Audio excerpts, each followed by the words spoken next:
Only because I watched The Daily Show did I learn that Sarah Palin was on the Jay Leno show. She got a few laughs, but that's because nobody's talking about Palin's connection to the New Apostolic Reformation, the largest religious movement you've probably never heard of.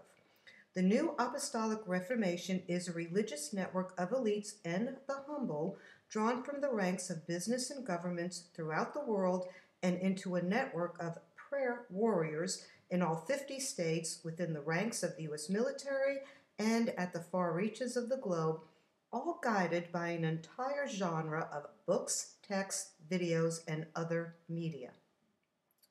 What we the people, for peace, justice, equal human rights, and for an end to war and military occupations are really up against is the empire of Big Brother, or the dominant or royal consciousness, as Walter Brueggemann explains it in The Prophetic Imagination. Brueggemann also describes the ancient Hebrew prophets as itinerant poets who addressed the social and political injustices perpetuated by the power structures and were routinely ignored or reviled for telling the brutal truth. Brueggemann also connects the dots between prophecy and politics, and I quote him, "We will not understand the meaning of prophetic imagination unless we see the connection between the religion of static triumphalism and the politics of oppression and exploitation."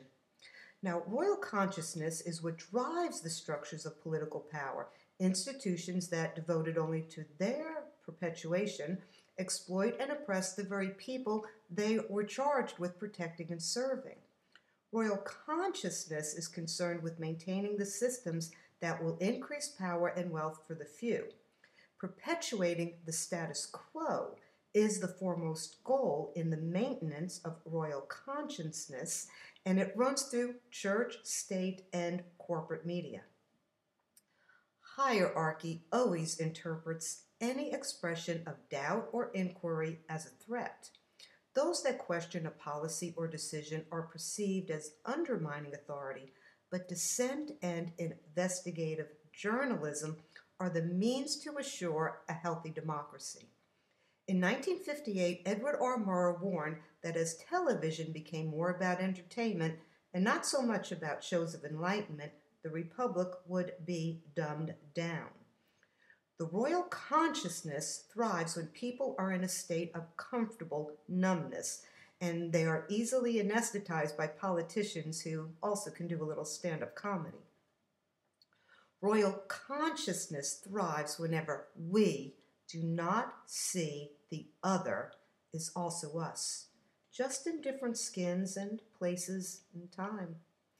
But that is the task of prophetic imagination, to simply and directly challenge the royal consciousness by being a voice of conscience.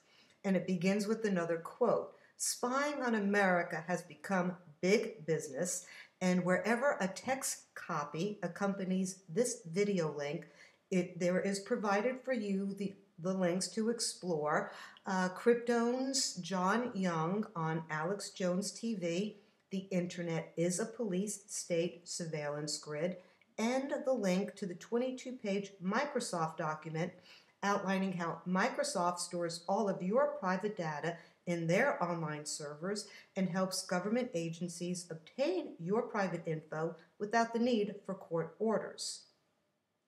In my second book, Memoirs of a Nice Irish-American Girl's Life in Occupied Territory, I wrote, "On February 22, 2006, in a Jerusalem court, it was revealed that Israel had asked Microsoft to hand over all the details of Vanunu's Hotmail account before a court order had been obtained." Now, it's 2010. Vanunu is still waiting in Jerusalem for the right to leave the state, and I have begun writing my third book, which is a lot about stumbling into being the only reporter in the world who bothered to document Vanunu's freedom of speech trial since it began 25 January 2006. But because I watched The Daily Show, I learned Sarah Palin was on the Jay Leno show, and she got a few laughs, but You can learn lots more at wearewideawake.org all through the month of March and at the Vanunu Saga 2005-2010, Power to the Peaceful.